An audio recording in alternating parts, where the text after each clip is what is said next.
Oh, I see it now. Hello, live. We're live. Yes. So Technology. technology is oh my God, technology is difficult. Let's not even be Well, let's it's not lie. difficult. It's difficult, but just like all of the advancements, it's becoming like a normal part of life, like the airplane. When the Kind airplane first came, everybody was, "Ooh, airplane, airplane." Now you're frustrated at the airport. right, right, You know right. what I mean? Yeah. So. Well, first, I mean, he's just getting into it, everybody, but this is Lendell McGhee. He is an awesome IT guy and somebody that I've known actually for several years. And, he was talking to me about some of the things that he wants to do with his work. And I said, well, you're awesome and you've got lots of information. So I wanted to make sure people knew who he was. So his name is Lendell McGhee. He's going to give you a little bit of an introduction. And we're going to get into today how you can be your own IT guy, because I will tell you, and we will laugh about this in a little bit, the struggle to get the two of us online on YouTube. I'm sure if he did it, it would like taken like 5 minutes. But we started this whole struggle maybe about a half an hour ago. And we are just now making it in. And so what's really great is that, as a social entrepreneur, there are a lot of things that you're going to try to do on your own. In fact, you're going to do them on your own because you're the one with your vision, you're the one with your cause, and you just need to get it started. But it's great to have folks like Lendell McGhee there to give you some advice and to give you some resources and to give you some services that will be of assistance to you. So Lendell, tell us a little bit about yourself.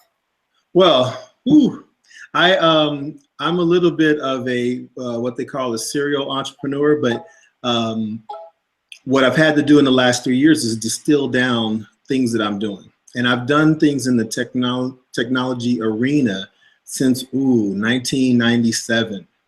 About 1997, I started moving from actual computer technology to web technology. So I run that whole gamut, and what I did in the last 2 years was thinking, well, how can I help people or key into what people's issues were? Can I found out. Go ahead. tap you on something there? Yeah. You'd be surprised how many people think computer and web are the same thing. Oh, so just like, yeah, talk about I get asked to could I make a robot all the time? Like, that's different. Everything is technology, and there's a certain hierarchy and a way everything is formulated. So if you do a robot, there's software involved, there's hardware. So it's kind of the same realm, but it's like asking someone in Australia, do they know build? Like, it's just there's a whole gamut of technology, but I do have a sense or a hold on all of it. But my specialty thing is web related, and also technology related, as far as like home technology and the little things that we use every day, which is, I'm glad you asked it and said that. It's a great segue into what I formulated was my companies into threefold. Technology, or the use of it in film, the use of it in the home or in everyday life, and then web technologies. So that's what I concentrate on. And what I've done over the last year is formulated into also my consultancy / advisory role of helping people with just everyday technology stuff. You can think of it like a technology, not necessarily a technology janitor, because I'm not cleaning up technology, but just everyday technology things that you have to do in the home. Like, we have home routers now. We have TVs that are actually connected to the internet. So if something happens with your cable, you think it's the cable, but it's actually the internet and all that good stuff. So to be clear then, the computer stuff is something that you could have standalone, and web is something that would connect you to the internet and that would connect you to people outside of your home and Correct. kind of in the world. Okay. All right, cool.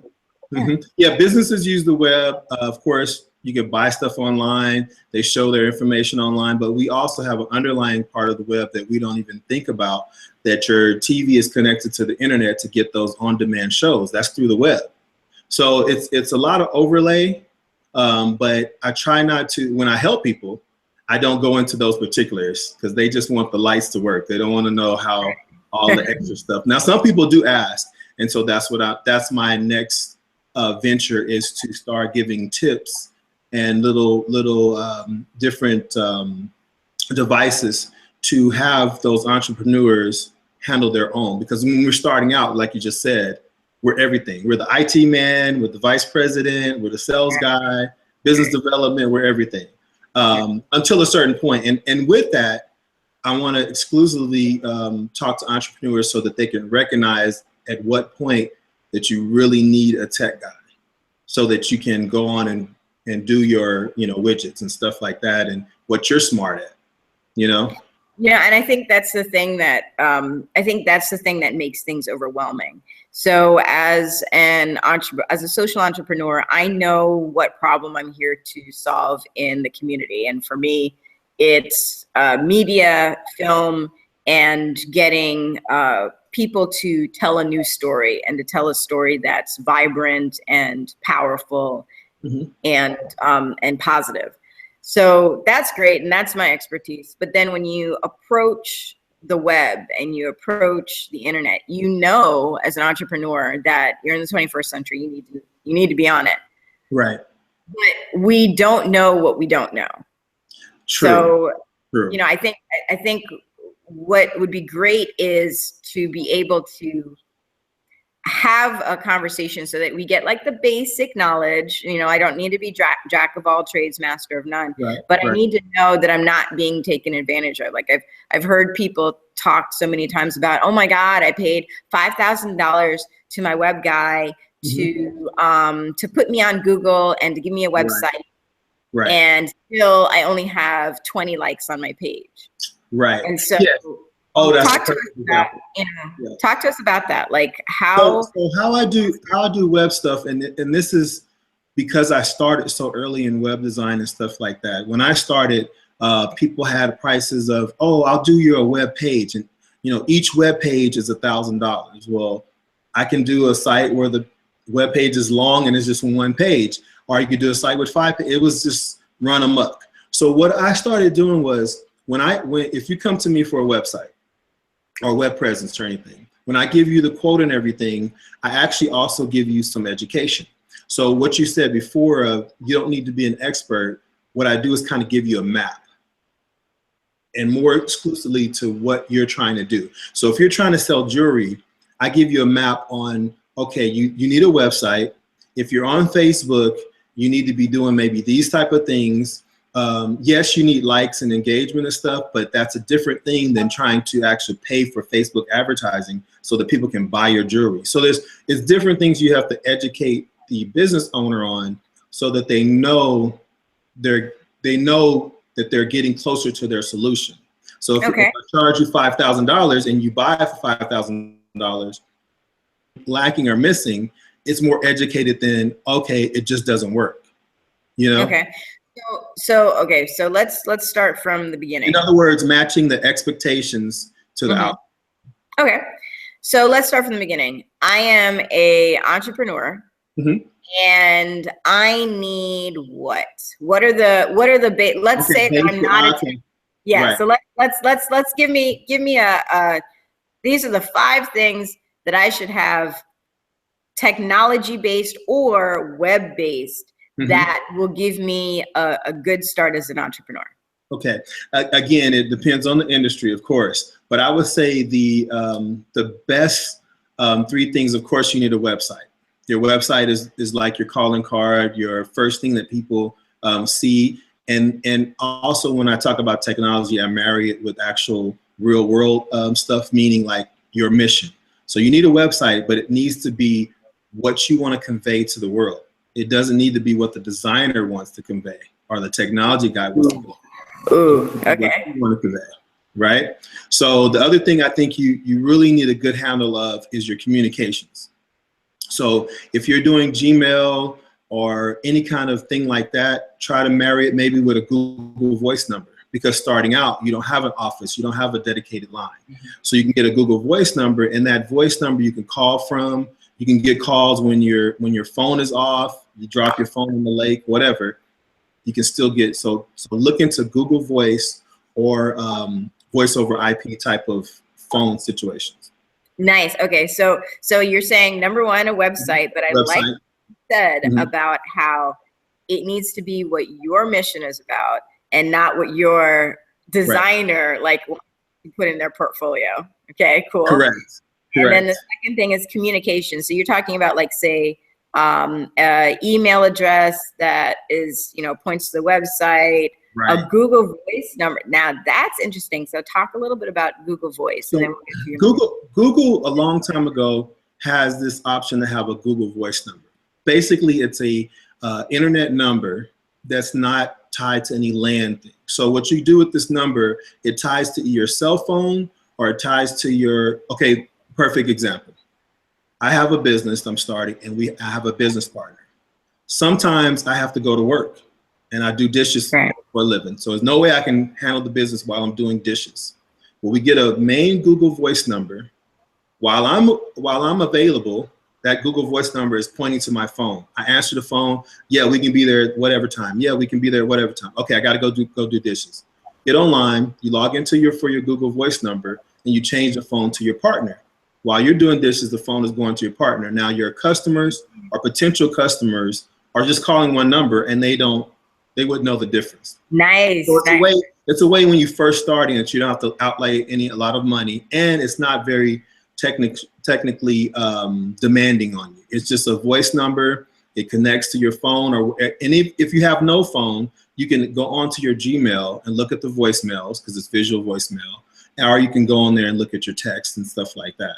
So it's a very good number that you can use. You can do picture message, the whole 9 yards. I've had a Google Voice number for since 2005, I think.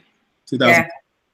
So and another thing, as you grow, as for my company Nerds MD, which I never said the name of my company, but Nerds MD, what Nerds MD specializes is home tech.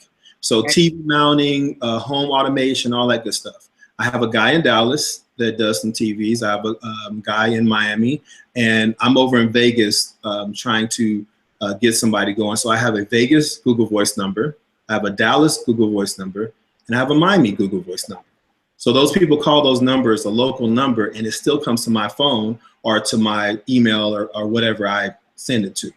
So that's what the Google Voice does. So the third thing, and to make this triad complete, is some type of social marketing thing. And it's not to be cute, it's not to be narcissistic or vain that you're putting your business out. It's to save money, because there's a certain level. Now there comes a level when you have to start spending money on marketing. I had to realize that myself. But if you get on Instagram and you don't like Facebook or can't understand it, or Twitter, use Instagram. If you're on Twitter and you don't like it, it's just some type of social connection. And this also is a real world thing. If there was no social media, you still have to go out to meetings for the local chamber of commerce for something. So the social media gives you a chance to broaden your view and also do it free without a lot of outlay of money or anything. I have a lady who had a company called Malay's Trend, which is a clothing company. I did the website for her, and she didn't like Facebook. At the time, I didn't have this whole cosmopolitan view of what I wanted to do and how everything connected. So I was like, no, you gotta get on Facebook. You gotta, do my vision, not your vision. But she loved Instagram. All she would do on Instagram would post her clothing things. Wow. And put a link in her thing for email, to order it on email. And she had orders coming in from just Instagram, no website, email ordering. Okay. That was it. So I was like, I started looking at it, I said, well, yeah, do that. So some type of social media would help you. That's fantastic. So those are the three things I think. Okay, so I'm gonna say that again. So we've got you have to have some sort of website, and again, as I say, your vision and not the vision of your graphic designer. Right, or what you want to convey to your customers. Okay, so and I think that's a thing that when we think about technology, want to be like, we want to seem bigger than we are. And I think that the concern, and at least this is something that I've been concerned about as a social entrepreneur, I have a big cause, right? I got a huge cause. I got a huge problem that I'm trying to solve. However, I've come to the place where I need to be clear to everybody that it's me, you know, and like 3 of my friends. So that, and it's right. And that's because, I mean, I want to make sure that my growth is sustainable. Correct. And I want to make sure that I am being able to make the impact that I can make. And then of course, as other people catch the vision and come on board and join us, and, you know, we transform together, I want to make sure that people get that. But if I come across as this big, huge conglomerate, you know, right out the door, people are like, well, there's no place for me. So I like hearing from you is that, you know, it's okay if my website shows, hey, it's me, you know, this is my vision. This is my goal for, you know, solving this particular problem. Right. And I can have a website that just shows that and is authentic to myself. Number 2, the voice over IP number that can go all over the place. That is a stroke of genius. And especially for somebody like me, I was like in Minneapolis a couple months ago. I was someplace else, you know, I'm going to be someplace in March, you know, and then in April. So to be able to take my business with me and not have people necessarily feel, you know, that those transitions are great. And then the social media, that's again, authentic to myself. Like, yes. I love the story you were telling about the Instagram. Yeah, and we do this with businesses also. We get a business, and like you said, you want to be bigger than, because we have this vision of business. So we don't interject or show our personal side or our passion about the business. And the same thing with technology. Technology sometimes can strip, because we try to automate everything. It can strip your personality or your passion for the business. So the problem you're trying to solve and the people you're trying to get at will miss what you're giving them because they just see the technology. Oh, so, I like that. I like that. And and that's been my kind of thing going way back. When the internet kind of was getting, you remember Napster and all that stuff or whatever. Well, there was a site called mp3.com. And before that site, I was like, genius, I should have an internet record label.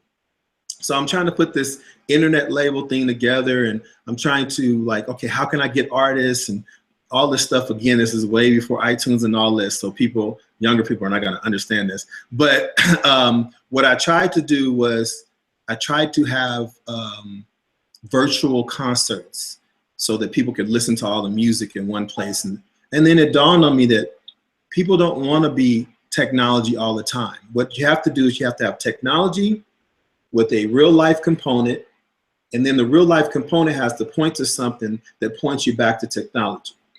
So I tried to give college tours and call them like internet music tours. So you'd have a couple artists go to college, they would do their songs and everything, and they would say, go to the website and you can, you know, see all our other stuff. And then that was like the flow, so that there was a round thing. And that goes with everything. Like in your instance, you have a problem you're doing or a situation you're solving in your social and community arena. When you go give events and stuff like that, it should point back to your website to solve a certain other part of the problem, meaning like people can go there to gather and get advice and all that. I don't know exactly what you're trying to do, but then from there on the website, it points to some more real life stuff that you're doing that they can go in and talk to you and get stuff done and that kind of thing. I love that. There's a conversation that they have about like funnels and how your website is supposed to be something that's funneling people into your thing. And so for my thing in particular, with Be Your Own Answer, my live events are me speaking and me doing workshops. But I definitely also want people to go to the website, see more stories of other people who are the answer, and get tips, resources, be able to engage other entrepreneurs who can help them. I was going to say that inspires them to go in their way and use technology. And again, it's just this circle. Whereas I love that. before we were like, okay, I'm going to point everybody to my website and then get everything there. I don't want to talk to nobody, you know, and it just is, yeah, it's the technology trying to take over. But again, just like any kind of technology that we come up with, even the car or whatever, it's created by us. So it's not going to do anything unless we do something to make it do whatever it's going to do. So if I created this technology or create this website, that website's not going to do anything. I'm not going to sell any phones on the website unless I go out and talk about the website and drive people to the website. So the technology isn't going to do anything until you push people to go to it or use it or something like that. So it has to be this cycle. Otherwise, you get the person going, I spent $5,000 and I got 2 likes, and you know my website doesn't do anything. So one of my products is we get you a website that works. So when I do a website for someone, say I get a package together and put the package together for you, it has in there a component for the first month, depending on what you are. Like in your situation, it would be a social engagement Facebook campaign. It wouldn't be a Facebook campaign to get people to buy a specific thing. But say it was a chewing gum company. So right. I'm going to put together a month of a campaign so people come to that site and buy chewing gum. And what that does is that first month, they sell 3 more packs of chewing gum than they ever did. So they're like, okay, the website does kind of work. Let's put more into it. And the difference would be, like I used to do, I just make you a chewing gum website. See you later. Call me if you need anything. And then they call 3 months later, chewing gum site ain't doing nothing. Well, did you send anybody to it? Does anybody know? Is it on your business card? Put your website and your Gmail contact stuff on your business card if you're going to use business cards. You would be so surprised how many, like when you said that, I was like, thank God he's saying that, because I still get business cards and I look at them, I flip them over and I'm like, do you have a website? And I have the business card in my hand. There are still people who are just putting a phone number on it. They may put an email address, but even if you don't have a website yet, point people to your Facebook page, point people to your Instagram, point people somewhere so that they can, you know, engage with you. But you are so right about that. I get it. Most of the people who are doing, it's 2 people. They're doing business cards just to look like I'm doing business, or they're doing business cards because they want you to talk to them. You know, so I'm doing business cards and I give you my business card. I don't want you going to the website. I want you to call me or whatever. That's fine and dandy. But my analogy that I tell people is, okay, you don't like fancy clothes and all that good stuff and whatever. If you come with a business coat on to a business meeting, you're still you, the person, but you got that business suit on. But if you come half naked, it's a whole different, they don't look at you the same. So if you come with a business card and you want to be a business and you have your website and phone number and all the business pertinent information on there, you're looked at like a business. But if you come and you just give a phone number, it's looked like, oh, he just has a hobby and he just wants to give a card. So you have to have that information on there. Again, pointing people to the technology, so the technology that you either took all night to research or you paid for gets used. Yeah, and I love, you know, and I think what I appreciate about what you're doing is that it's not counting on the technology to do it for you. I think people, like, you know, they use their smartphone. Like I just posted online about, you know, what we're doing. And the thing is that I'm using technology to drive people to a live event. Yes. You know, so it's not a matter that I'm expecting the technology to do things for me. I'm using the technology as a tool to engage people. Now, you know, I was just going to say, you're basically just demystifying, which is what I try to do. You're demystifying the technology. Technology at its base level is just what you said. It's a tool. So if you want to go unscrew something, the screwdriver is a tool and it's not going to do it for you. You got to put your hand on it and unscrew it. So you got to put your hand on the technology. And that's where people get scared. And that's where I'm trying to get to be in that middle part to go, all you have to do is take your hand, let's put it on there. And of course you just turn it. It sounds simple. I mean, it sounds like I'm not trying to be facetious with it or whatever, but that's exactly what I'm doing or trying to do going forward, is to be that middle, either in a sense of someone getting in contact with me or my business, or me putting tips out there. So I have a Facebook page that I haven't made public yet. That's me. And it's basically geared to entrepreneurs on technology things. So I'll have tips and everything, and I'll also do consulting. And then also I will go and speak at different venues. I've done a couple already, but that's coming up in the new year. Okay. So that's what I'm trying to do. And maybe we can get you to do a webinar or something like that. Yeah, I'm interested in that too. I actually done a couple of those also as a tag along for someone else. But yeah, anytime. Okay, cool. So so we're coming towards the end. I like to give these little quick and dirty ones, but yeah, thank you for like guiding, because I tend to ramble. I am, it's funny, my awesome camera guy who is not broadcasting with us today, he's got other stuff that he's dealing with, but my awesome camera guy is like, you do really good interviews, you help people get, and I'm like, but you've got a great personality, what you're bringing to us is so sorely what we need. And I think a lot of entrepreneurs, one of the concerns about technology is that they don't want to take it on, but they know they've got to. And so when they're doing it, they're like, all right, you're going to do something to me, and so I'm gonna have to spend some money on that Facebook ad. Which an entrepreneur is our biggest fear, is we got to spend some money. Yeah. Like, yes. But the thing is that what you're bringing to the table is, okay, this is how you spend your money.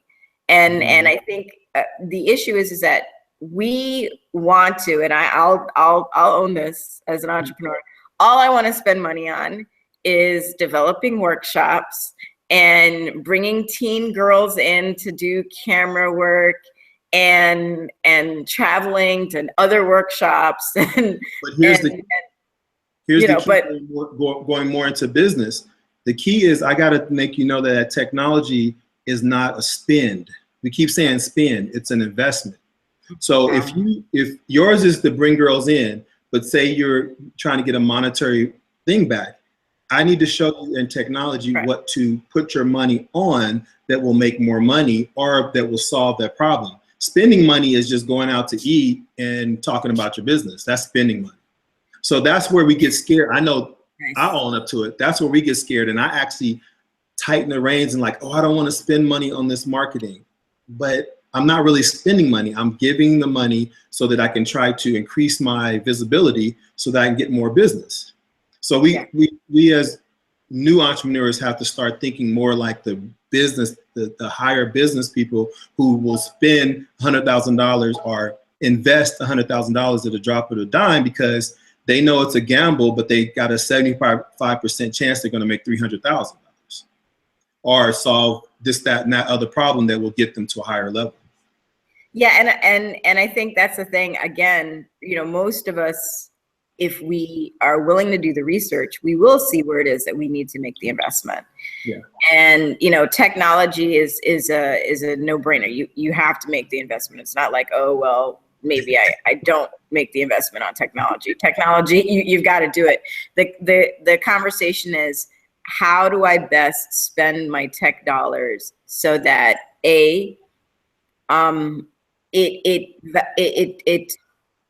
furthers my mission, and B, that it's not, okay, well, that looks nice, but it did nothing for us. Right. So, I like that your conversation is on both of those fronts. It should look like you, so it's furthering your mission, and it should bring some sort of return. And yes. And I'm all for making money, because as I think that social entrepreneurs are really the answer to the community's ills, because we're givers naturally.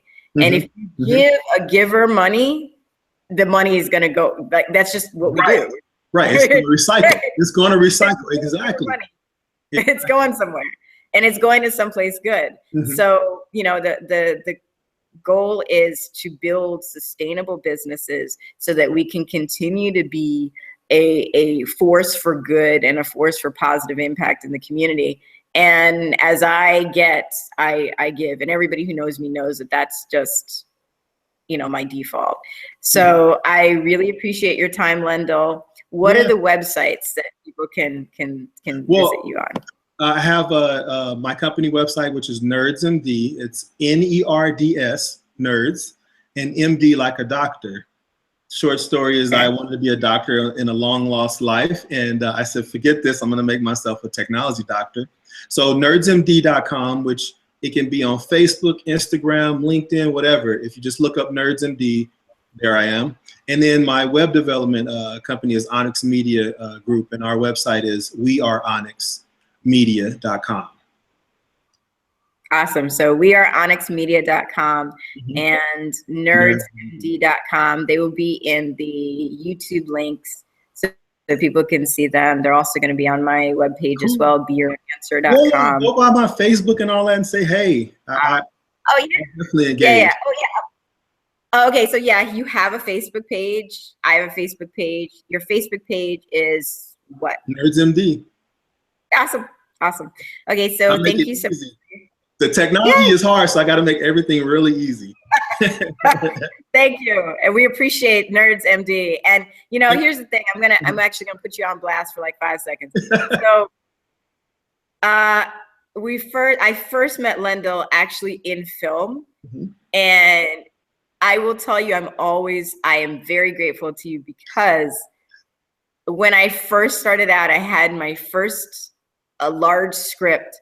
And he actually let me use his apartment. Fabulous apartment. Fabulous apartment. He actually let me use the apartment. We had like whole cast there. That was so cool. We had extras there. We had everything there. And the camera person didn't show up. And as I was like shutting down in my head, like, I'm never going to be a filmmaker. I'm an idiot. How could I ever think about this? He's like, no big deal. Let's just order pizza. Yes. And we had this like great experience with these cast members who were amazing, and everybody was just like so like, sometimes people are flaky.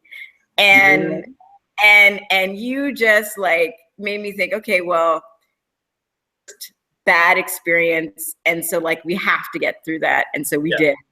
And I have continued, and you are awesome.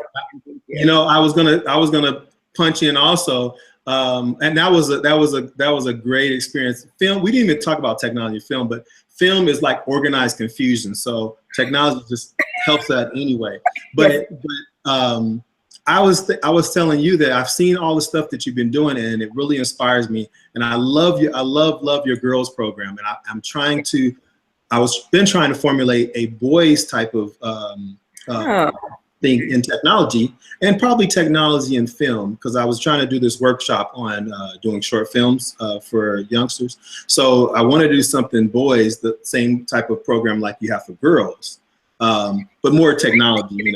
I need to connect you with my camera guy, because that's his thing, and he actually has a nonprofit up doing that and is looking for connections and collaborations. Oh, nice. Yes definitely. Yeah, from the mouth of babes, I need to shout them out. Yes. and definitely, like, I think you guys would have like a really cool connection. I'm gonna look them up. Cool. Awesome. Well, it was a pleasure. Thank you so much, and we look forward to connecting and doing some further stuff. And I hope that you have enjoyed Be Your Own Answer. And today we were Be Your Own IT Guy. Yes. Again,